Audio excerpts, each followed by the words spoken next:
that electrical energy is an important form of energy that we use in our everyday life. അപ്പോൾ നമ്മൾക്ക് electrical energy എവിടെ നിന്നാണ് കിട്ടുന്നത്? Current electricity അല്ലേ? So current electricity എന്താണ്? Flow of ഇലക്ട്രോൺസിനെ relate ചെയ്തിരിക്കും. So current electricity പഠിക്കുന്നതിന് മുന്നേ we should learn about static electricity. So in this topic we'll be dealing with the static electricity. Okay, let us look into this picture. So in this picture നമുക്ക് കാണാൻ പറ്റും there are two boys and their hair strands are standing up. So this is a very rare picture which is taken at Moro Rock. അപ്പം ഇവരുടെ sister ആണ് ഈ picture എടുത്തത്. And as soon as the picture was taken, the elder boy was fallen down because he was struck by lightning. അപ്പം നമുക്ക് ചോദിക്കാം, അല്ലെങ്കിൽ നമുക്ക് let us find out why are these strands of hair standing up? എന്തുകൊണ്ടാണ് ഈ hair stands മുകളിലേക്ക് നിൽക്കുന്നത്? And why this happened, അല്ലെങ്കിൽ എന്തുകൊണ്ട് he was struck by lightning? So all those things you learn in the chapter static electricity. Okay, അപ്പം basically എന്തുകൊണ്ട് ഈ hair stands ഇങ്ങനെ നിൽക്കുന്നു എന്ന് ചോദിച്ചു കഴിഞ്ഞാൽ this is because of the static electricity. So moving forward, we learn about the charges, their properties, then their attraction and repulsion and all those things. Okay, അപ്പോൾ നമ്മൾ കുറച്ച് എക്സ്പെരിമെന്റ്സ് ചെയ്തിട്ട് will be trying to solve these problems. അപ്പം നമുക്കൊരു plastic പെന്നോ അല്ലെങ്കിൽ ഒരു സ്കെയിലോ ഒക്കെ ഉണ്ടെന്ന് വെക്കാം. And let us rub it on dry hair. അപ്പം നമ്മളൊരു പെന്നോ സ്കെയിലോ ഡ്രൈ ഹെയറിൽ റബ് ചെയ്യാം. And bring those pen or scale near to pieces of paper. അതായത് ഒരു ഷീറ്റ് ഓഫ് പേപ്പർ എടുത്തിട്ട് ജസ്റ്റ് പേപ്പർ സ്ക്രാപ്സ് ഉണ്ടാക്കി പേപ്പേഴ്സ് കൊച്ചു കൊച്ചു പീസസ് ആയിട്ട് ഇട്ടേക്കുക. ആൻഡ് ഒരു പ്ലാസ്റ്റിക് പെന്നോ സ്കെയിലോ റബ്ബ് ചെയ്യുക with dry hair, like hair എടുത്തിട്ട് റബ്ബ് ചെയ്യുക. ആൻഡ് ആഫ്റ്റർ റബ്ബിങ് ഈ പെന്നോ സ്കെയിലോ ഈ പീസസ് ഓഫ് പേപ്പറിന്റെ അടുത്തേക്ക് കൊണ്ടുവരിക. So what you think, what are you going to observe? ഈ പിക്ചർ നോക്കിക്കഴിഞ്ഞാൽ നമുക്ക് അറിയാൻ പറ്റും these paper pieces are getting attracted to the scale. ഇപ്പൊ ഇവിടെ ഒരു സ്കെയിലാണ് പീസസ് ഓഫ് പേപ്പറിന്റെ അടുത്തേക്ക് കൊണ്ടുവന്നത്. അപ്പൊ ഇവിടെ എന്താണ്, ഈ പേപ്പർ പീസസ് ഈ സ്കെയിലിലേക്ക് അട്രാക്ട് ചെയ്യപ്പെട്ടു അല്ലേ? അതെന്തുകൊണ്ടാണ്? We learn in the coming slides. Okay, ഇനി നമുക്ക് വേറൊരു എക്സ്പെരിമെന്റ് ചെയ്ത് നോക്കാം. ഇവിടെ എന്താണ്, അങ്ങനെ ചാർജ് ചെയ്തൊരു പ്ലാസ്റ്റിക് സ്കെയിൽ, അതായത് നമ്മളൊരു ഡ്രൈ ഹെയറിൽ റബ്ബ് ചെയ്ത് ഒരു പ്ലാസ്റ്റിക് സ്കെയില് നമ്മളൊരു സ്ട്രീം ഓഫ് വാട്ടർ, സേ ഒരു ബ്യൂററ്റിൽ നിന്ന് വരുന്ന ഒരു സ്ട്രീം ഓഫ് വാട്ടറിന്റെ അടുത്തേക്ക് കൊണ്ടുവന്നു. അപ്പൊ ഇവിടെ നമുക്ക് കാണാൻ പറ്റും ദീസ് വാട്ടർ, ഈ water is getting attracted to these scale. Okay, similar ആണ്. അവിടെ നമ്മളൊരു പീസ് ഓഫ് പേപ്പർ ആണ് അട്രാക്ട് ചെയ്യപ്പെട്ടതെങ്കിൽ ഇവിടെ സ്ട്രീംസ് ഓഫ് വാട്ടർ ആണ് അട്രാക്ട് ചെയ്യപ്പെടുന്നത്. ആൻഡ് ദി എന്താണ്, ദി സിറ്റുവേഷൻ ഇസ് സെയിം. അതായത് നമ്മളൊരു സ്കെയിൽ എടുത്ത് നമ്മളൊരു ഡ്രൈ ഹെയറിൽ റബ്ബ് ചെയ്ത് again we brought the scale near to piece of paper, near to stream of water. And in both these cases നമ്മൾ എന്തോ ഒബ്സർവ് ചെയ്തു, അട്രാക്ഷൻ ഉണ്ടെന്ന് ഒബ്സർവ് ചെയ്തു അല്ലെ? ഇപ്പൊ നമ്മൾക്കൊരു ചോദ്യം വരാം, എല്ലാവരും ഇങ്ങനെ തന്നെയാണോ ചെയ്യാൻ പോണത്? അതായത് എല്ലാ കേസിലും നമുക്ക് ഒരു ഓബ്ജക്റ്റും മറ്റൊരു ഒബ്ജക്റ്റൂടെ റബ്ബ് ചെയ്ത് കഴിഞ്ഞാൽ ഇങ്ങനത്തെ ഒരു സിമിലർ സിറ്റുവേഷൻ ഉണ്ടാവുമോ? അല്ലെങ്കിൽ എല്ലാ കേസിലും ഇങ്ങനെ ഒരു അട്രാക്ഷൻ ഉണ്ടാവുമോ? അതൊക്കെ നമ്മൾ കമ്മിങ് സ്ലൈഡ്സിൽ ഡീൽ ചെയ്യും. സോ നമ്മളുടെ ഇനീഷ്യൽ ഒബ്സർവേഷൻ എന്താണ്? When some substances are rubbed against each other they can attract other substance അല്ലെ? ഇത് നമ്മളിപ്പം ക്ലിയർലി കണ്ടതാണ്, നമ്മുടെ എക്സ്പെരിമെന്റ്സിൽ നിന്ന് നമ്മൾ കണ്ടു. സർട്ടൻ കേസസിൽ അല്ലെങ്കിൽ most of the cases when substances are rubbed against each other, like we should have two substance. So നമ്മൾ ഈ രണ്ട് സബ്സ്റ്റൻസിനെയും റബ്ബ് ചെയ്യിച്ചു കഴിഞ്ഞാൽ അവർക്ക് ഒരു അട്രാക്റ്റീവ്, മറ്റൊരു സബ്സ്റ്റൻസിനെ അട്രാക്ട് ചെയ്യാനുള്ള ഒരു പ്രോപ്പർട്ടി ജനറേറ്റ് ആവുന്നുണ്ടെന്നാണ്. ഇതെങ്ങനെയെന്നൊക്കെ ഉള്ളത് നമുക്ക് നോക്കാം. ഓക്കെ, അപ്പൊ നമ്മൾ ഈ എക്സ്പെരിമെന്റ് കുറച്ചുകൂടെ അധികം ചെയ്യാൻ പോവുക. അതായത് കുറച്ചും കൂടെ ഡിഫറെന്റ് കേസസിൽ നമ്മളിത് ആപ്ലിക്കബിൾ ആണോ എന്ന് നോക്കാൻ പോവാണ്. നമ്മളിവിടെ ഡിഫറെന്റ് സെറ്റ് ഓഫ് ബോഡീസ് എടുത്തിട്ടുണ്ട്, ഡിഫറെന്റ് പെയർസ് എടുത്തിട്ടുണ്ട് ഫോർ റബ്ബിങ്. ആൻഡ് നമ്മൾ we are going to see if these pairs after rubbing can attract small pieces of paper or not. അപ്പൊ എന്താണ്, നമ്മൾ ഇവിടെ ഒരു 6 പെയർ എടുത്തു. Glass rod silk pair, ebonite wool, steel spoon polyester, ebonite silk, balloon wool, comb, dry hair. Okay, അപ്പം ഇത്രയും കേസസിൽ we are going to see if the if these substances can attract small pieces of paper or not. ഇത് experimentally ചെയ്യേണ്ട ഒരു കാര്യമാണ്. Experimental result ആണ് നമ്മളിവിടെ discuss ചെയ്യാൻ പോകുന്നത്. അപ്പൊ ഗ്ലാസ് റോഡും സിൽക്കും റബ്ബ് ചെയ്ത് കഴിഞ്ഞാൽ എന്താണ്, whether it will attract small piece of paper? Actually, it can attract small piece of paper. So, as glass rod and silk are rubbed, എന്താണ്, ഈ ഗ്ലാസ് റോഡിന് ഈ സ്മോൾ പീസസ് ഓഫ് പേപ്പറിനെ അട്രാക്ട് ചെയ്യാൻ പറ്റും. ഇത് എന്തുകൊണ്ടായിരിക്കും? ഒരു ചാർജ് ജനറേറ്റ് ആവുന്നതുകൊണ്ടാണ്. അതൊക്കെ നമ്മൾ വരുന്നുണ്ട്, ഡിസ്കഷനിൽ വരുന്നുണ്ട്. So as we rub glass rod and silk, this glass rod can attract the small pieces of paper. Okay. And what about ebonite and wool? This can also attract the small pieces of paper. This can also provide an attractive property. ഇനി steel സ്പൂണും പോളിസ്റ്ററും കൂടെ റബ്ബ് ചെയ്ത് കഴിഞ്ഞാൽ actually nothing is happening there. അവിടെ എന്താണ്, അവിടെ ആ ഓബ്ജക്ട്സിൽ അട്രാക്ട് ചെയ്യാനോ റിപ്പൽഷൻ ചെയ്യാനോ ഉള്ള പ്രോപ്പർട്ടീസ് ഒന്നും ഉണ്ടാവത്തില്ല. So here we can put an into mark. എന്തുകൊണ്ടാണ്? അവിടെ സ്റ്റീൽ സ്പൂണും പോളിസ്റ്റർ റബ്ബ് ചെയ്തതിനു ശേഷം സ്റ്റീൽ സ്പൂണോ പോളിസ്റ്ററോ ഒരു പീസസ് ഓഫ് പേപ്പറിന്റെ അടുത്തേക്ക് കൊണ്ടുവന്നാൽ പ്രത്യേകിച്ച് കാര്യമൊന്നും ഇല്ല. അവിടെ പ്രത്യേകിച്ച് എന്താണ്, നമ്മളൊന്നും അവിടെ ഒബ്സർവ് ചെയ്യാൻ പോകുന്നില്ല. ഇനി എബണൈറ്റും സിൽക്കും സിമിലർ കേസ് തന്നെയാണ്. അതായത് we are not going to observe any attraction there. Again balloon and wool. ബലൂണും വൂളും പെയർ എടുത്ത് കഴിഞ്ഞാൽ if you rub the balloon with the wool, inflated ബലൂണെ നമ്മളൊരു വൂള് വെച്ച് റബ്ബ് ചെയ്ത് കഴിഞ്ഞാൽ we can see that these can attract small pieces of paper. Similarly ഒരു കോംപ് ആൻഡ് ഡ്രൈ ഹെയർ എടുത്താൽ if we rub comb and dry hair, this comb can attract small pieces of paper. Okay. So ഇതാണ് ഒരു conclusion. അതായത് നമ്മളിവിടെ different pairs എടുത്ത് റബ്ബ് ചെയ്തതിന് ശേഷം നമ്മൾ ഇവർക്ക് പീസസ് ഓഫ് പേപ്പറിനെ അട്രാക്ട് ചെയ്യാൻ പറ്റുമോ ഇല്ലയോ എന്ന് ഡിറ്റർമൈൻ ചെയ്യാറുണ്ട്. അപ്പം ഇനീഷ്യലി വന്നൊരു ചോദ്യം ഇവിടെയും വരാം, can all pairs show this property എന്നുള്ളത് നമ്മൾ ഇനീഷ്യലി ചോദിച്ചിരുന്നു അല്ലെ. എല്ലാ പെയേഴ്സിനും അല്ലെങ്കിൽ എല്ലാ സബ്സ്റ്റൻസസിനും ഈ പ്രോപ്പർട്ടി കാണിക്കാൻ പറ്റുമോ? പരസ്പരം റബ്ബ് ചെയ്തതിന് ശേഷം ചെന്നൊരു അട്രാക്റ്റീവ് പ്രോപ്പർട്ടി കാണിക്കാൻ പറ്റുമോ എന്ന് നമ്മൾ ഇനീഷ്യലി ചോദിച്ചിരുന്നു. ഇപ്പൊ ഇതിൽ നിന്ന് നമുക്ക് മനസ്സിലായി, ഈ ഒരു ഒബ്സർവേഷൻ നമുക്ക് മനസ്സിലായി, not all pairs can do it or not all substances can do it. എല്ലാ സബ്സ്റ്റൻസസിനും ആ ഒരു പ്രോപ്പർട്ടി ഇല്ല, അല്ലെങ്കിൽ അതവർക്ക് ചെയ്യാൻ സാധിക്കത്തില്ല. ഒരു സ്പെസിഫിക് പെയർ അല്ലെങ്കിൽ ഒരു സ്പെസിഫിക് ഒരു കമ്പാറ്റബിൾ സെറ്റ് ഓഫ് സബ്സ്റ്റൻസസിനായിരിക്കും ഈ ഒരു പ്രോപ്പർട്ടി കാണിക്കാൻ പറ്റത്തുള്ളൂ. ആസ് വി സോ എന്താണ്, ഡിഫറെന്റ് പെയർസ് എടുത്തപ്പോഴത്തേക്കും we can say that when two objects rubbed against each other, they acquire some electrical energy.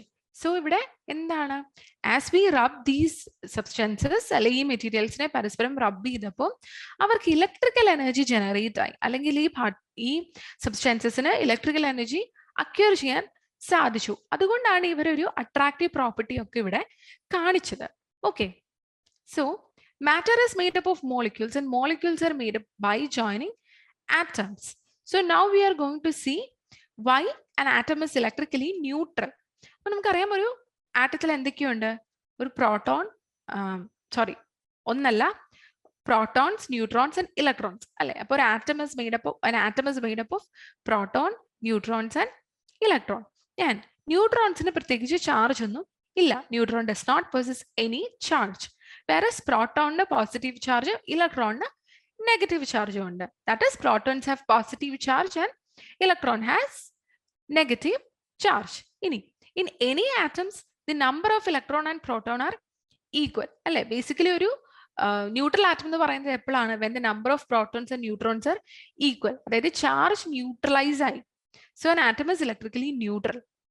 അതായത് ഒരു ആറ്റത്തിലെ number of electrons protons equal ആണെങ്കിലാണ് നമ്മൾ ഒരു ആറ്റത്തിനെ ഇലക്ട്രിക്കലി ന്യൂട്രൽ എന്ന് പറയുന്നത്. ആൻഡ് പൊതുവെ ഒരു ആറ്റത്തിന്റെ ഇലക്ട്രോൺസും പ്രോട്ടോൺസും ഈ നമ്പർ ഈക്വൽ ആയിരിക്കും. ബിക്കോസ് ന്യൂട്രോൺസ് ചാർജ് വൈസ് ഒന്നും കോൺട്രിബ്യൂട്ട് ചെയ്യുന്നില്ല. So neutron count doesn't matter with regard to the charge. അപ്പൊ എന്തുകൊണ്ടാണ് ഒരു atom electrically neutral? Because the number of protons and number of electrons will be equal in an electrically neutral atom. നമ്മളോട് ഒരു question ചോദിക്കുകയാണ്, what would be the resulting charge if an electron is lost from an atom? ഒരു ആറ്റത്തിൽ നിന്ന് ഒരു electron പോയി കഴിഞ്ഞാൽ ആറ്റത്തിന് എന്ത് charge ആയിരിക്കും? അതുപോലെ തന്നെ ആറ്റത്തിന് ഒരു ഇലക്ട്രോൺ കിട്ടിക്കഴിഞ്ഞാൽ എന്ത് ചാർജ് ആയിരിക്കും? നമുക്ക് ആലോചിച്ച് നോക്കി പറയാവുന്നേ ഉള്ളൂ അല്ലെ. ഒരു ഇലക്ട്രോൺ ആറ്റത്തിൽ നിന്ന് പോയി കഴിഞ്ഞാൽ atom will become positively charged. അല്ലേ? So an atom of a substance get positive charge on losing electron. 10 പ്രോട്ടോണും 10 ഇലക്ട്രോണും ഉള്ള ഒരു ആറ്റം ആണെങ്കിൽ എന്താണ്, അത് ന്യൂട്രൽ ആയിരിക്കും അല്ലെ. ഇനി അതിൽ നിന്ന് ഒരു ഇലക്ട്രോൺ പോയി എന്ന് പറയുമ്പോൾ 10 പ്രോട്ടോണും 9 ഇലക്ട്രോണും ഉണ്ട്. ഇനി 10 പ്രോട്ടോൺ നമുക്ക് എന്ത് ചാർജ് തരും? 10+ ചാർജ് തരും എന്ന് വെക്കാം. അതായത് 10 പോസിറ്റീവ് ചാർജ് തരും. ഇനി 9 ഇലക്ട്രോൺ എത്ര ചാർജ് വരും? 9- അല്ലെ, -9 ചാർജ് ആണ് വരുന്നത്. അപ്പൊ ഡിഫറൻസ് എന്താണ് വരുന്നത്? ഒരു +1 ആണ് അവിടെ ഡിഫറൻസ് ആയിട്ട് വരുന്നത്. അപ്പൊ atom of a substance will get positive charge on losing electron. അതുപോലെ തന്നെ ഒരു ഇലക്ട്രോൺ ഗെയിൻ ചെയ്താൽ, സപ്പോസ് 10 പ്രോട്ടോണും 10 ഇലക്ട്രോണും ഉള്ള ഒരു ആറ്റം എടുത്താൽ we are going to receive an electron. ഒരു ഇലക്ട്രോൺ നമുക്ക് കിട്ടുവാണ്. അപ്പൊ എന്താ ഈ ആറ്റത്തിന്റെ സിറ്റുവേഷൻ? 10 പ്രോട്ടോണും 11 ഇലക്ട്രോണും ഉണ്ട് അല്ലെ. അപ്പൊ അവിടെ ഡിഫറൻസ് എന്ന് പറയുന്നത് എന്താണ്? ഒരു ഇലക്ട്രോൺ അവിടെ കൂടുതലാണ്. അപ്പോൾ ഒരു നെഗറ്റീവ് ചാർജ് കൂടുതലാണ്. അപ്പൊ atom will become negatively charge on receiving an electron. Okay, അല്ലെങ്കിൽ ഒരു സിംഗിൾ ഇലക്ട്രോൺ കിട്ടിയാൽ ആ സിംഗിൾ നെഗറ്റീവ് ചാർജ് കൂടും. But as it keeps on receiving electron, the negativity will increase. അല്ലെ? When certain bodies are rubbed against one another, we know that electron transfer will take place there. അല്ലെ, നമ്മൾ പറഞ്ഞു bodies substances റബ്ബ് ചെയ്യുമ്പോൾ എന്താണ് അവിടെ? Charges generate ചെയ്യുന്നുണ്ട് അല്ലെ. അതെന്തുകൊണ്ടാണ്? ഇലക്ട്രോൺ ട്രാൻസ്ഫർ ആണ് അവിടെ സംഭവിക്കുന്നത്. So when electron is transferred from one body to another, what do you think? Which body will get positive charge or which body will get negative charge? അപ്പം electron transfer നടക്കുമ്പോൾ ഏത് ബോഡിക്കായിരിക്കും positive charge വരാൻ പോകുന്നത്? The body that gains the electron ആണോ? The body that loses the electron ആണോ? ഒന്ന് ആലോചിച്ച് നോക്കിയിട്ട് പറഞ്ഞേ. Actually the body that lose the electron will get a positive charge അല്ലെ. ഇപ്പൊ നമ്മൾ മുന്നേ പറഞ്ഞ സെയിം എക്സാമ്പിൾ എടുക്കാം. 10 പ്രോട്ടോണും 10 ഇലക്ട്രോണും ഉള്ള ഒരു ആറ്റം എടുത്താൽ അതിൽ നിന്ന് ഒരു ഇലക്ട്രോൺ പോയി കഴിഞ്ഞാൽ എന്താണ്? 10 പ്രോട്ടോണും 9 ഇലക്ട്രോണും ഉണ്ട്. അപ്പൊ അവിടെ ഒരു പോസിറ്റീവ് ചാർജ് ഉണ്ടായി അല്ലെ. അപ്പം when will the body get a positive charge or which body will get the positive charge? The body that is losing the electron will get positive charge. അതുപോലെ തന്നെ നെഗറ്റീവ് ചാർജ് അപ്പൊ എപ്പോഴായിരിക്കും? The body that gains the electron will get negative charge. ആ same example നമുക്ക് ഒന്നുകൂടെ പറയാം. 10 പ്രോട്ടോണും 10 ഇലക്ട്രോണും ഉണ്ടെങ്കിൽ if it is gaining 1 electron, if it is taking 1 electron, എന്താണ്? ഇൻ ഇഫക്റ്റ് 10 പ്രോട്ടോണും 11 ഇലക്ട്രോണും ഉണ്ടാവും. ആൻഡ് എന്താണ്? നെറ്റ് ചാർജ് എന്ന് പറയുന്ന ഒരു നെഗറ്റീവ് ചാർജ് ആയിരിക്കും. So the body that is accepting the electron will get negative charge or will be negatively charged, and the body that loses the electron or the body that gives away the electron ആണ് എന്ത്? Positive charge ഉണ്ടായിരിക്കുക. So നമ്മൾ ഇത്രയും ഓർത്ത് വെക്കേണ്ടേ ഉള്ളൂ. As the bodies are rubbed against one another, electron transfer ആണ് അവിടെ സംഭവിക്കുന്നത്. അതുപോലെ തന്നെ എന്താണ്? ഒരു ബോഡി പോസിറ്റീവ് ചാർജ് ആവും, ഒരു ബോഡി നെഗറ്റീവ് ചാർജ് ആവും അല്ലെ. രണ്ട് ബോഡീസ് ആണല്ലോ നമ്മൾ റബ്ബ് ചെയ്യാൻ എടുക്കുന്നത്. അപ്പോൾ ഒരു ബോഡി പോസിറ്റീവ് ചാർജ് ആവും, ഒരു ബോഡി നെഗറ്റീവ് ചാർജ് ആവും. ഏത് ബോഡിയാണ് പോസിറ്റീവ് ചാർജ് ആവുന്നത്? ഇലക്ട്രോൺ നഷ്ടപ്പെടുന്ന ബോഡി പോസിറ്റീവ് ചാർജ് ആവും. ഇലക്ട്രോണെ സ്വീകരിക്കുന്ന അല്ലെ ഇലക്ട്രോൺ ഗെയിൻ ചെയ്യുന്ന ബോഡി നെഗറ്റീവ്ലി ചാർജും ആവും. Okay, so let us look into some more examples of this. അതായത് നമ്മൾ ഇവിടെ കുറച്ച് പെയർ ഓഫ് ബോഡീസ് എടുക്കുകയാണ് ഫോർ റബ്ബിംഗ്, ആൻഡ് നമ്മളതിന്റെ നേച്ചർ ഓഫ് ഇലക്ട്രോൺ ട്രാൻസ്ഫറും കൂടെ ഒന്ന് ഡിസ്കസ് ചെയ്ത് പോവാണ്. അപ്പൊ അങ്ങനെ പോകുമ്പോഴത്തേക്ക് നമുക്ക് ഏത് ബോഡിക്കാണ് ചാർജ് റിസീവ് ആയത്, ഏത് ബോഡിക്കാണ് ഇലക്ട്രോൺ റിസീവ് ആയത്, അല്ലെങ്കിൽ ഇലക്ട്രോൺ ലൂസ് ആയത്, അല്ലെങ്കിൽ പോസിറ്റീവ് ചാർജ് ഏതാണ്, നെഗറ്റീവ് ചാർജ് എവിടെയാണെന്ന് നമുക്ക് നോക്കാം. അപ്പൊ ആദ്യമേ തന്നെ നമ്മൾ ഗ്ലാസ് റോഡ് ആൻഡ് സിൽക്കിനെ നമ്മൾ എടുത്തു. അപ്പൊ ഗ്ലാസ് റോഡും സിൽക്കും റബ്ബ് ചെയ്യുമ്പോൾ അല്ലെ, ഗ്ലാസ് റോഡും സിൽക്ക് റബ്ബ് ചെയ്യുമ്പോൾ എന്താണ്? These bodies are getting charged. Actually glass rod is getting charged, silk is getting charged. എങ്ങനെയാണ് അവർക്ക് ചാർജ് ഉണ്ടായത്? Because there is electron transfer that is taking place. അപ്പൊ ഇവിടെ എങ്ങനെയാണ് ഇലക്ട്രോൺ ട്രാൻസ്ഫർ എന്ന് നോക്കിക്കേ. Glass rod is going to lose the electron. അപ്പൊ ഇവിടെ ഗ്ലാസ് റോഡാണ് ഇലക്ട്രോണിനെ നഷ്ടപ്പെടുത്തുന്നത്. ആൻഡ് കൺക്ലൂഷൻ എഴുതിയിട്ടുണ്ട്. As glass rod is losing electron, glass റോഡിന് പോസിറ്റീവ് ചാർജും സിൽക്ക് എന്താണ്? നെഗറ്റീവ് ചാർജ് ആവും. ഗ്ലാസ് റോഡിൽ നിന്ന് ഇലക്ട്രോൺ പോവുകയാണെങ്കിൽ ആ ഇലക്ട്രോൺ സിൽക്ക് ഗെയിൻ ചെയ്യുന്നുണ്ട്, അപ്പൊ സിൽക്ക് നെഗറ്റീവ് ചാർജും ആവും. അതുപോലെ തന്നെ let us consider another pair, ebonite and wool pair. So ebonite and wool പെയറിൽ എന്താണ്? Wool will lose the electron. വൂളിന് ഇലക്ട്രോണെ നഷ്ടമാവുന്നു അല്ലെ. So what do you think? Who will become positive charge? മുകളിൽ നോക്കിയാൽ നമുക്കറിയാം glass rod loses electron, glass rod becomes positively charged. അല്ലെ പോസിറ്റീവ് ചാർജ് കിട്ടിയത് glass റോഡിനാണ്. wool loses electron, wool will be positively charged. And negative charge അപ്പോൾ ആർക്കായിരിക്കും? എബണൈറ്റിനായിരിക്കും negative charge ആണല്ലോ. Because വൂളിൽ നിന്ന് നഷ്ടപ്പെടുന്ന electrons ആര് ഗെയിൻ ചെയ്യും? എബണൈറ്റ് ഗെയിൻ ചെയ്യും. അപ്പൊ എബണൈറ്റ് ആയിരിക്കും നെഗറ്റീവ് ചാർജ്. അതുപോലെ തന്നെ വേറെ എക്സാമ്പിളോട് നോക്കാം. Rubber rod and wool. Rubber റോഡും വൂളും കൂടെ നമ്മൾ റബ്ബ് ചെയ്യാണ്. അപ്പൊ എന്താ സംഭവിക്കാൻ പോകുന്നത്? നമുക്ക് തന്നിരിക്കുന്നത് പോസിറ്റീവ് ചാർജ് വൂളിലാന്ന് പറഞ്ഞിട്ടുണ്ട്. അപ്പം നെഗറ്റീവ് ചാർജ് ആർക്കാന്ന് കണ്ടുപിടിക്കണം? ഇലക്ട്രോൺ ട്രാൻസ്ഫർ എങ്ങനെയാണെന്ന് കണ്ടുപിടിക്കണം. പോസിറ്റീവ് ചാർജ് വൂളിനാകുമ്പോൾ of course negative charge rubber റോഡിനായിരിക്കും അല്ലെ. ഒരാൾക്ക് പോസിറ്റീവ് ആണെങ്കിൽ മറ്റേയാള് നെഗറ്റീവ്. അവിടെ ചാർജ് ട്രാൻസ്ഫർ നടന്നല്ലോ. ഇനി ഇലക്ട്രോൺ ട്രാൻസ്ഫർ എങ്ങനെ ആയിരിക്കും? Whether wool loses electron or rubber rod loses electron, ആർക്കായിരിക്കും ഇലക്ട്രോൺ നഷ്ടപ്പെട്ടിട്ടുണ്ടാവുക? വൂളിലായിരിക്കും ഇലക്ട്രോൺ നഷ്ടപ്പെട്ടിട്ടുണ്ടാവുക അല്ലെ. കാരണം വൂൾ പോസിറ്റീവായി. The substance that loses electron is getting positively charge. അപ്പൊ നമുക്ക് പറയാൻ പറ്റും വൂൾ ലോസസ് ദി ഇലക്ട്രോൺ എന്ന് നമുക്ക് പറയാൻ പറ്റും. Okay, so wool loses the electron. അപ്പൊ ഇതിന്റെ ഒരു കൺക്ലൂഷൻ എന്ന് പറഞ്ഞു കഴിഞ്ഞാൽ ഗ്ലാസ് റോഡും സിൽക്കും റബ്ബ് ചെയ്തു, ഗ്ലാസ് റോഡിന് ഇലക്ട്രോൺ നഷ്ടമായി. അപ്പം സിൽക്ക് ഇലക്ട്രോണെ ഗെയിൻ ചെയ്തു. അപ്പൊ ഗ്ലാസ് റോഡ് പോസിറ്റീവ് ചാർജ് ആയി, സിൽക്ക് നെഗറ്റീവ് ചാർജ് ആയി. അതുപോലെ തന്നെ എബനൈറ്റും വൂളും എടുത്താൽ എന്താണ്? വൂളിലാണ് ഇലക്ട്രോൺ നഷ്ടമായത്. അപ്പൊ എബനൈറ്റ് എന്തായി? നെഗറ്റീവ് ചാർജ് ആയി, വൂള് പോസിറ്റീവ് ചാർജ് ആയി. റബ്ബർ റോഡും വൂളും എടുത്താലും എഗെയിൻ വൂള് പോസിറ്റീവ് ചാർജ് ആയിരുന്നു, അതുകൊണ്ട് തന്നെ വൂൾ ലോസസ് ഇലക്ട്രോൺ ആൻഡ് എന്താണ്? Alternatively rubber rod will be rubber rod will be negatively charged അല്ലെ. I hope this is clear to you. So ഈ ഒരു പ്രോസസ്സിനെ ഇലക്ട്രിഫിക്കേഷൻ എന്ന് നമ്മൾ പറയും. അതായത് ഇലക്ട്രിഫിക്കേഷൻ അല്ലെ ചാർജിങ് എന്ന് പറഞ്ഞാൽ process of converting an object into electrically charged one. അപ്പം ഇലക്ട്രിക്കലി ചാർജ് ഉള്ള ഒരാളായിട്ട് ഒരു സബ്സ്റ്റൻസിനെ അല്ലെങ്കിൽ ഒരു ഒബ്ജക്റ്റിനെ മാറ്റുന്ന ഈ പ്രോസസ്സിനെയാണ് നമ്മൾ ഇലക്ട്രിഫിക്കേഷൻ അല്ലെ ചാർജിങ് എന്നൊക്കെ പറയുന്നത്. Now, if the electric charge produced in an object remains at the same place in it, it is called static electricity. നമ്മൾ ഈ ഡിസ്കഷൻ തുടങ്ങിയത് തന്നെ സ്റ്റാറ്റിക് ഇലക്ട്രിസിറ്റി എന്താണെന്ന് മനസ്സിലാക്കാം എന്നുള്ളൊരു ഉദ്ദേശത്തിലായിരുന്നു അല്ലെ. അപ്പൊ നമ്മളിങ്ങനെ പ്രൊഡ്യൂസ് ചെയ്ത ഒരു electric charge remains in the same place. എവിടാണോ പ്രൊഡ്യൂസ് ചെയ്യപ്പെട്ടത് അവിടെ തന്നെ ഇരിക്കുവാണെങ്കിൽ അതിനെ നമ്മൾ സ്റ്റാറ്റിക് ഇലക്ട്രിസിറ്റി എന്ന് പറയും. അതായത് charge is not in motion. അപ്പൊ അത് കറണ്ട് ഇലക്ട്രിസിറ്റി ആയി. Okay, so charge remains in the same place. Electric charge will remain in the same place and this is known as the static electricity. So charging എന്ന് പറഞ്ഞാൽ എന്താണ്? Process of converting an object into an electrically charged one. Okay, so എന്താണ്? മറ്റൊരു ചോദ്യം വരുവാണ്, can we charge metals like this? മെറ്റൽസിനെ നമുക്ക് ഇങ്ങനെ charge ചെയ്യാൻ പറ്റുമെന്നാണ്. നമ്മൾ ഇപ്പൊ മുന്നത്തെ എക്സാമ്പിളിൽ നമുക്ക് പറയാം എബണൈറ്റ് റോഡും വൂളൂടെ റബ്ബ് ചെയ്തപ്പോഴത്തേക്കും എബണൈറ്റ് റോഡ് നെഗറ്റീവ്ലി ചാർജ്ഡും വൂള് പോസിറ്റീവ്ലി ചാർജ്ഡും ആയി. അതുപോലെ തന്നെ നമുക്ക് മെറ്റൽസിനെ ഒക്കെ ഇങ്ങനെ റബ്ബ് ചെയ്ത് ചാർജ് ചെയ്യാൻ പറ്റുമോ? ആക്ച്വലി നമുക്ക് പറ്റത്തില്ല. അല്ലെങ്കിൽ നമുക്ക് ചാർജ് ചെയ്യാൻ പറ്റിയാലും സ്റ്റാറ്റിക് ഇലക്ട്രിക് ചാർജ് എന്താണ്? മെറ്റൽസിലെ ആബ്സെന്റ് ആയിരിക്കും. So metals can be charged when rubbed, but charge will spread overall part of the metallic substance. Charges actually metals in ഉള്ളിൽ തന്നെ spread down. അല്ലെങ്കിൽ static electricity metals possible അല്ല. Charges spread ആയ അത് current electricity ആയല്ലോ. So this causes current electricity and there is no static electricity or static electric charge in metals. അപ്പോൾ മെറ്റൽസിൽ static electricity possible അല്ല.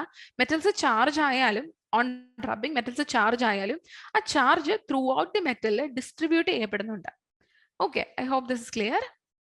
അതുകൊണ്ട് തന്നെ there is no static electricity that is possible in metals or static electric charge that is possible in metals.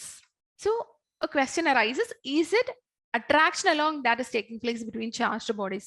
Charged bodies തമ്മിൽ attraction മാത്രമാണോ സംഭവിക്കുന്നത്, അതോ എന്താണ് റിപ്പൽഷൻ സംഭവിക്കുന്നുണ്ടോ, അല്ലെങ്കിൽ എന്തൊക്കെ പ്രോസസ് ആയിരിക്കും സംഭവിക്കുക? നമ്മൾ ഇനീഷ്യലി ഡിസ്കസ് ചെയ്ത എക്സാമ്പിൾസ് നമ്മൾ കണ്ടായിരുന്നു. ഒരു സ്കെയില് അല്ലെ ഒരു ഡ്രൈ ഹെയർ ആയിട്ട് കോംബ് ചെയ്ത ഒരു സ്കെയിൽ കൊണ്ടുവന്ന പീസസ് ഓഫ് പേപ്പർ വെച്ചപ്പോഴത്തേക്കും pieces of paper got attract. അതുപോലെ തന്നെ സിമിലർ കേസിൽ നമ്മളൊരു വാട്ടർ ഫ്ലോയിലേക്ക് കാണിച്ചപ്പോഴത്തേക്കും ഇറ്റ് ഓൾസോ ഗോട്ട് അട്രാക്റ്റഡ്. നമ്മൾ ഇത്ര നേരം അട്രാക്ഷൻ എന്ന ഒരു പ്രോപ്പർട്ടിനെ പറ്റിയാണ് പറഞ്ഞുകൊണ്ടിരുന്നത്. സോ അട്രാക്ഷൻ മാത്രമാണോ ഇവിടെ സംഭവിക്കുന്നത് എന്ന് നമുക്ക് നോക്കാം. So we are going to do few experiments. ഇപ്പൊ എക്സ്പെരിമെന്റിൽ consider 2 inflated balloon, 2 inflated balloon എടുത്ത് സസ്പെൻഡ് ചെയ്തു. Okay, and we are going to place a flannel in between them. അതിനുശേഷം ഫ്ലാനൽ എന്ന് പറഞ്ഞ ഒരു വുഡൻ ക്ലോത്ത് ആയിട്ട് കൺസിഡർ ചെയ്യാം. അതിനുശേഷം നമ്മൾ ഇൻഫ്ലേറ്റഡ് ബലൂണിനെ ആ ഫ്ലാനലായിട്ട് റബ്ബ് ചെയ്യാം. നമ്മൾ ഓൾറെഡി പറഞ്ഞായിരുന്നു അല്ലെ, എന്താണ് അവിടെ ചാർജസ് ഉണ്ടാവും, ഫ്ലാനലിലും ചാർജ് ഉണ്ടാവും, ബലൂണിനും ചാർജ് ഉണ്ടാവും. അതിനുശേഷം നമ്മൾ ഈ ഫ്ലാനൽ എടുത്ത് മാറ്റുക. ഫ്ലാനൽ എടുത്ത് മാറ്റിയതിനു ശേഷം നമ്മൾ ഈ ബലൂൺസിന്റെ ഒരു റെസ്പോൺസ് എന്താന്ന് നോക്കുക. അതായത് അവർ തമ്മിൽ അടുത്തിരിക്കുവോ, അവരെങ്ങനെ ഇരുന്നോ അങ്ങനെ ഇരിക്കുവോ, അത് അവർ ദൂരെ പോകുമോ, ഇതിൽ എന്താണ് സംഭവിക്കാൻ പോകുന്നതെന്ന് നമുക്ക് നോക്കാം. Actually this balloons will move away. Balloons ആ ഫ്ലാനൽ മാറ്റുമ്പോഴത്തേക്കും പരസ്പരം അകന്നു പോകും, അടുത്തേക്കും വരത്തില്ല, അല്ലെങ്കിൽ സെയിം സ്ഥലത്ത് നിൽക്കത്തില്ല, അവർ പരസ്പരം അകന്നു പോകും. അല്ലെങ്കിൽ നമുക്ക് പറയാൻ പറ്റും that these balloons will repel എന്ന് പറയാൻ പറ്റും. Okay, as we rub balloons with flannel, ബലൂണിനെ നമ്മൾ ഫ്ലാനലായിട്ട് റബ് ചെയ്യുമ്പോഴത്തേക്കും ഈ ബലൂൺസ് ആക്ച്വലി പോസിറ്റീവ്ലി ചാർജ്ഡ് ആവും, ഫ്ലാനൽ നെഗറ്റീവ്ലി ചാർജ്ഡ് ആവും. ഈ രണ്ട് ബലൂൺസും പോസിറ്റീവ്ലി ചാർജ്ഡ് ആയി. ഇനീഷ്യലി ഇവിടെ ഫ്ലാനൽ ഉണ്ടായിരുന്നു, അത് റിമൂവ് ചെയ്തപ്പോഴത്തേക്ക് എന്താണ്, രണ്ട് പോസിറ്റീവ് ചാർജസ് അടുത്ത് വന്നപ്പോഴത്തേക്കും അവിടെ റിപ്പൽഷൻ സംഭവിച്ചു. അല്ലെങ്കിൽ ഇതിൽ നിന്ന് കിട്ടുന്ന കൺക്ലൂഷൻ എന്ന് പറയുന്നത് light charges repel each other എന്ന് നമുക്ക് പറയാൻ പറ്റും. സോ എന്താണ് നമ്മുടെ എക്സ്പെരിമെന്റിൽ നമുക്ക് എന്താണ് അട്രാക്ഷൻ മാത്രമല്ല റിപ്പൽഷനും സംഭവിക്കാമെന്ന് നമുക്ക് കാണാൻ പറ്റും അല്ലെ. അതായത് രണ്ട് ഇൻഫ്ലേറ്റഡ് ബലൂൺസിനെ നമ്മൾ ഒരു ഫ്ലാനിൽ വെച്ച് സെപ്പറേറ്റ് ചെയ്തിരുന്നു, അതിനുശേഷം റബ്ബ് ചെയ്തപ്പോഴത്തേക്കും ബലൂൺസ് പോസിറ്റീവ്ലി ചാർജും ഫ്ലാനൽ നെഗറ്റീവ്ലി ചാർജും ആയി. So on removing the flannel these balloons will ripple, and this is because of the property that like charges repel each other. Okay, let us consider another example. നമ്മളൊരു glass റോഡും സിൽക്കും കൂടെ റബ്ബ് ചെയ്ത് കഴിയുമ്പോഴത്തേക്കും നമുക്കറിയാം glass rod will become negatively charge and silk will become positively charge അല്ലെ. ഇനി അതിനുശേഷം ആ സിൽക്ക് മാറ്റി കഴിഞ്ഞിട്ട് വേറൊരു ചാർജ്ഡ് ഗ്ലാസ് റോഡ് കൊണ്ടുവരുമ്പോഴത്തേക്കും അവിടെ നമുക്കൊരു റിപ്പൽഷൻ കാണാൻ സാധിക്കും. Because the negatively charged glass rods repel ചെയ്യാണ് സംഭവിച്ചത് അവിടെ. Now let us see like ഒരു ഗ്ലാസ് റോഡും സിൽക്കും കൂടെ നമ്മൾ റബ്ബ് ചെയ്തു. അതിനുശേഷം അപ്പൊ എന്ത് സംഭവിക്കും, അവിടെ ട്രാൻസ്ഫർ അല്ലെ, ഇലക്ട്രോൺ ട്രാൻസ്ഫർ സംഭവിച്ചു, അല്ലെ ഗ്ലാസ് റോഡും ചാർജ്ഡ് ആയി, സിൽക്കും ചാർജ്ഡ് ആയി. അതിനുശേഷം ഈ ചാർജ്ഡ് സിൽക്കിനെ നമ്മൾ എന്താണ് അഗെയിൻ ഒരു ഗ്ലാസ് റോഡിന്റെ അടുത്തേക്ക് കൊണ്ടുവരികയാണ്. So what are we expecting? We are expecting an attraction there. അവിടെ സിൽക്കും ഗ്ലാസ് റോഡും തമ്മിലുള്ള ഒരു അട്രാക്ഷൻ നമുക്ക് കാണാൻ പറ്റും. So let us take the properties of electric charge, അല്ലെ പ്രോപ്പർട്ടീസ് ഓഫ് ഇലക്ട്രിക് ചാർജിനെ പറ്റി നമുക്ക് ഡിസ്കസ് ചെയ്യാം.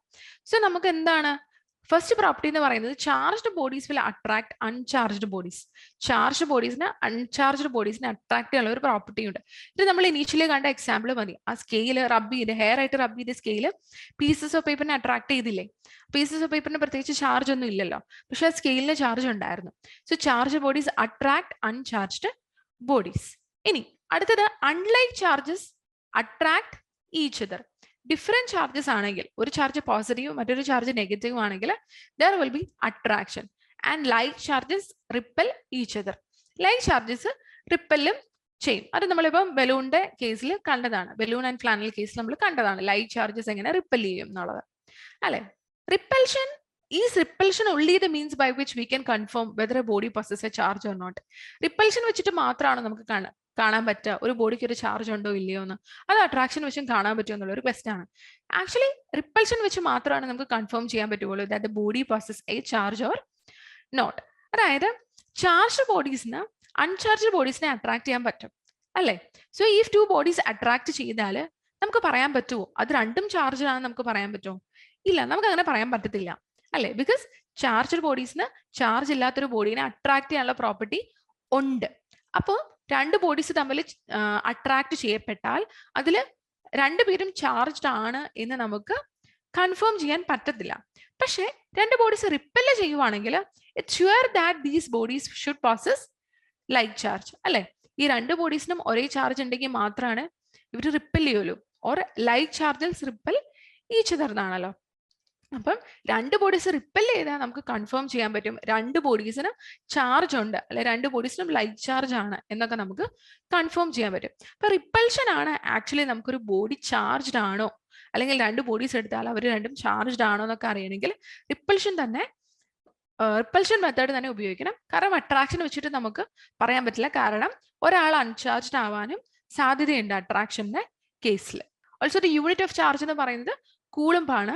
ആൻഡ് ചാർജ് ഒരു സ്കെയിലർ ക്വാണ്ടിറ്റി ആണ്. Charge has only magnitude. Now how can we measure charge? അല്ലെങ്കിൽ നമ്മളൊരു ബോഡി ചാർജ്ഡ് ആണ് എന്നൊക്കെ എങ്ങനെ മെഷർ ചെയ്യും, അല്ലെങ്കിൽ എങ്ങനെ കണ്ടുപിടിക്കും? So electroscope ആണ്. Electroscope is the instrument to know the presence of static electric charge. അപ്പോൾ ഇലക്ട്രോസ്കോപ്പ് വെച്ചിട്ട് നമുക്ക് സ്റ്റാറ്റിക് ഇലക്ട്രിക് ചാർജിന്റെ പ്രസൻസ് കണ്ടുപിടിക്കാനായിട്ട് പറ്റും. സോ ഇലക്ട്രോസ്കോപ്പിന് ഒരു മെറ്റാലിക് കണ്ടക്ടർ ഉണ്ടാവും, ഗോൾഡ് ലീവ്സ് ഉണ്ടാവും, പിന്നെ എന്താണ് and A metal ball all connected in A glass jar. അല്ലെങ്കിൽ നമ്മൾ ഇനി ഒരു ഇലക്ട്രോസ്കോപ്പ് കൺസ്ട്രക്ട് ചെയ്യാൻ പോവുകയാണ്. So we can see how it will work. അല്ലെങ്കിൽ അതിന് എന്തൊക്കെ മെറ്റീരിയൽസ് ഉണ്ട്, ഇത് എങ്ങനെ ഇരിക്കും, എങ്ങനെയാണ് ഈ പ്രോപ്പർട്ടി സംഭവിക്കുന്നത്, അല്ലെങ്കിൽ എങ്ങനെയാണ് ഈ പ്രോസസ് സംഭവിക്കുന്നത് എന്നൊക്കെ നമുക്ക് നോക്കാം. So we are going to look into an electroscope. As you can see in the figure, ഇലക്ട്രോസ്കോപ്പിന് ഒരു മെറ്റൽ സ്പിയർ ഉണ്ടാവും. എഗെയിൻ ഇറ്റ് ഇസ് ബേസിക്കലി ഒരു ഗ്ലാസ് ജാറിന്റെ ഉള്ളിലാണ് ഈ സംഭവം വച്ചിരിക്കുന്നത്. ഇനി ഒരു കണ്ടക്ടർ ഉണ്ടാവും, ഒരു ഗോൾഡ് ലീവ്സ് അല്ലെങ്കിൽ അലുമിനിയം ഫോയിലോ എന്തെങ്കിലുമൊക്കെ നമ്മൾ വെക്കും. ഇപ്പൊ നമ്മുടെ എക്സ്പെരിമെന്റിൽ നമ്മൾ പറയാൻ പോകുന്നത് എന്താണ്, ഒരു ട്രാൻസ്പെറന്റ് പ്ലാസ്റ്റിക് ബോട്ടിലാണ്. ഗ്ലാസ് ജാറിന് പകരം wheel discuss about transparent plastic ബോട്ടിലാണ്. പിന്നെ ഒരു കോപ്പർ വയർ ഉണ്ട്, പിന്നെ ഒരു കാർഡ്ബോർഡ് ഉണ്ട്, അലുമിനിയം ഫോയിൽ ഉണ്ട്. ഗോൾഡ് ലീവ്സിന് പകരം വീൽ പ്ലേസ് അലുമിനിയം ഫോയിൽ, പിന്നെ ഒരു സ്ട്രോയും സെലോ ടേപ്പും. അങ്ങനെ അത്യാവശ്യം നമ്മൾ ഒന്ന് ജോയിൻ ഒരു കണക്ഷൻ ഒക്കെ സംഭവിപ്പിക്കാനുള്ള സാധനങ്ങളൊക്കെ നമ്മൾ ഉണ്ടാക്കാൻ പോകുന്ന ഒരു ഇലക്ട്രോസ്കോപ്പിൽ ഉണ്ടെന്ന് വെക്കാം. ഇനി എങ്ങനെയാണ് നമ്മൾ ഒരു ഇലക്ട്രോസ്കോപ്പ് ഉണ്ടാക്കാൻ പോകുന്നത്? അപ്പം ഇനിഷ്യലി നമ്മൾ ആ കാർഡ്ബോർഡ് എടുക്കുക. ആ കാർഡ്ബോർഡ് എടുത്തതിന് ശേഷം ആ കാർഡ്ബോർഡിന്റെ വലുപ്പം എന്ന് പറയുന്നത് നമ്മുടെ ഈ നമ്മൾ എടുക്കുന്ന ഈ പ്ലാസ്റ്റിക് ബോട്ടിൽ ഉണ്ടല്ലോ, ബോട്ടിലിന്റെ ടോപ്പ് കവർ ചെയ്യാൻ പറ്റുന്ന ഒരു വലുപ്പത്തിലുള്ള ഒരു കാർഡ്ബോർഡ് എടുക്കും. അതിനുശേഷം നമ്മൾ അതിനെ ഒരു സർക്കുലർ ഷേപ്പിൽ കട്ട് ചെയ്ത്, ഒരു റിംഗ് ഷേപ്പിൽ കട്ട് ചെയ്ത്, ഒരു ഹോളൊക്കെ ഇട്ട് സെറ്റ് ചെയ്യും. As you can see in this figure അല്ലെ, നമ്മളൊരു കാർഡ്ബോർഡിനെ നമ്മൾ ഈ ഒരു പരുവത്തിലാക്കും. അപ്പം this should fit in that plastic bottle. Plastic ബോട്ടിലിന്റെ കവർ ആയിട്ട് ഇതിന് അല്ലെങ്കിൽ ടോപ്പിൽ ഇത് വരാൻ പറ്റണം. പിന്നെ നമുക്ക് എന്തുണ്ടായിരുന്നു, നമുക്കൊരു സ്ട്രോ ഉണ്ടായിരുന്നു അല്ലെ. ആ സ്ട്രോനെ നമ്മൾ ആ റിങ്ങിൽ കൂടെ അല്ലെങ്കിൽ ആ ഹോളിൽ കൂടെ കയറ്റിവിട്ടു. ഇനി അതിനുശേഷം നമുക്കൊരു മെറ്റൽ അല്ലെ, ഒരു കോപ്പർ വയർ ഉണ്ടായിരുന്നു. അപ്പൊ നമ്മൾ ആ സ്ട്രോയിൽ കൂടെ ആ കോപ്പർ വയറിനെയും കയറ്റിവിട്ടു. ഇനി കോപ്പർ വയറിന്റെ എഡ്ജസ് നമ്മൾ ജസ്റ്റ് ഒന്ന് മോഡിഫൈ ചെയ്യും അല്ലെ, ജസ്റ്റ് ഒന്ന് വളച്ച് മോഡിഫൈ ചെയ്തതിന് ശേഷം അവിടെ നമ്മൾ അലുമിനിയം ഫോയിൽ ഹാങ് ചെയ്തു. അപ്പൊ അതാണ് ഈ പ്രോസസ്സ്. അപ്പൊ നമ്മൾ ഇനീഷ്യലി ഒരു കാർഡ്ബോർഡ് എടുത്ത് ഒരു പ്ലാസ്റ്റിക് ബോട്ടിലിന്റെ കവർ സെറ്റപ്പ് പോലെയൊക്കെ ഉണ്ടാക്കി, അതിനുശേഷം നമ്മൾ ഒരു സ്ട്രോ ഇൻസേർട്ട് ചെയ്തു ഹോളിൽ കൂടെ.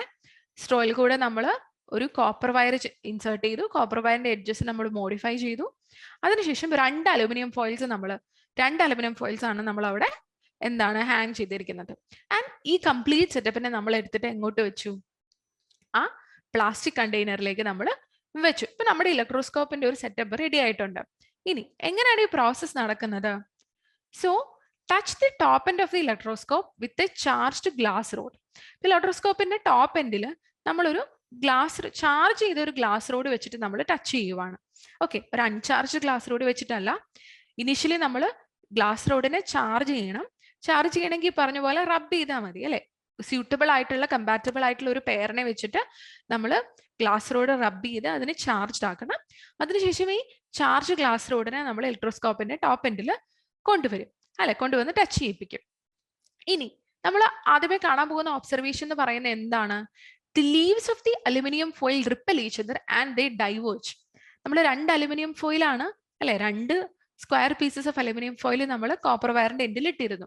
അപ്പൊ ഈ ഇലക്ട്രോസ്കോപ്പിന്റെ ടോപ്പ് എൻഡിൽ കൊണ്ടുപോയി ഒരു ചാർജ് ഗ്ലാസ് റോഡ് ടച്ച് ചെയ്യുമ്പോൾ, അതായത് കോപ്പർ വയറിനെ ആണല്ലോ ഇത് ടച്ച് ചെയ്യുന്നത്, ഇങ്ങേ എൻഡിലുള്ള അലുമിനിയം ഫോയിൽ ലീവ്സ് റിപ്പൽ ചെയ്യും അല്ലെങ്കിൽ അവർ ഡൈവേർജ് ചെയ്യും.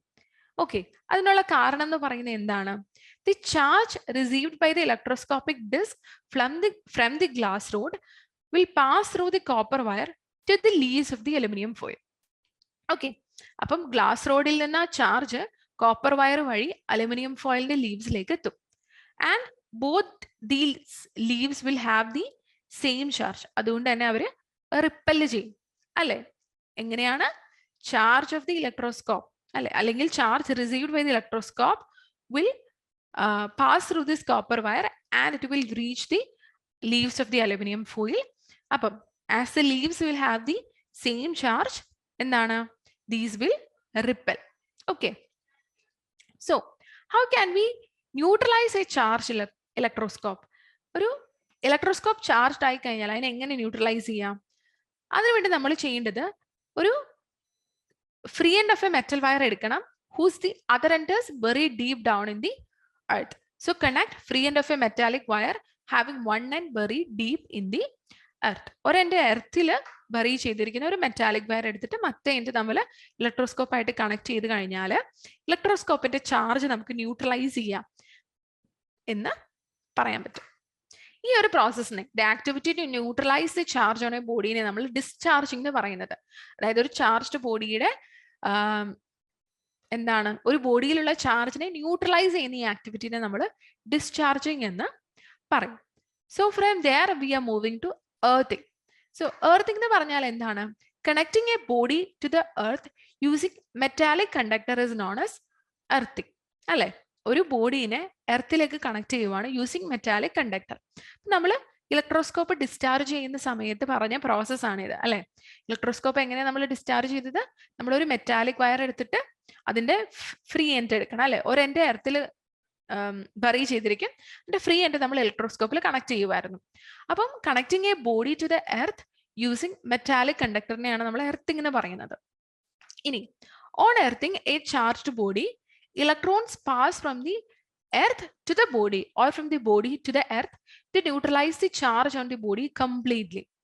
അപ്പോൾ ഒരു ചാർജ്ഡ് ബോഡിയെ എർത്ത് ചെയ്യുമ്പോഴത്തേക്കും എന്താ സംഭവിക്കുക? Electrons will pass from the earth to the body, അല്ലെങ്കിൽ തിരിച്ച് അല്ലെ.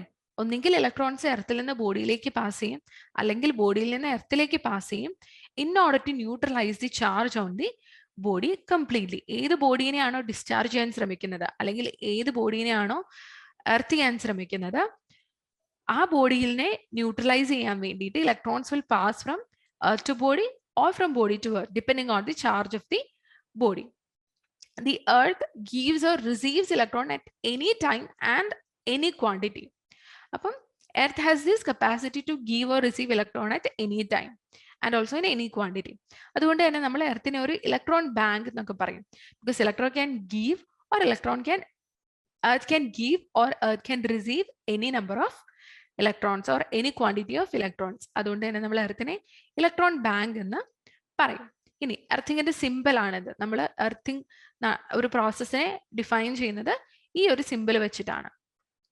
So what is the direction of electron flow if A positively charged body is earth? അപ്പം ഒരു പോസിറ്റീവ്ലി ചാർജ്ഡ് ബോഡിയാണ് നമ്മൾ എർത്ത് ചെയ്യപ്പെടുന്നതെങ്കിൽ ഇലക്ട്രോൺ ഫ്ലോന്റെ ഡയറക്ഷൻ എന്തായിരിക്കും? So if A positively charged body is earth, the electrons will flow from earth to the body അല്ലെ. അപ്പം positively charged body ആണെങ്കിൽ electrons എർത്തിൽ നിന്ന് ബോഡിയിലേക്ക് transfer ചെയ്യും. അങ്ങനെ ആ ബോഡീനെ നമുക്ക് ന്യൂട്രലൈസ് ചെയ്യാൻ പറ്റും.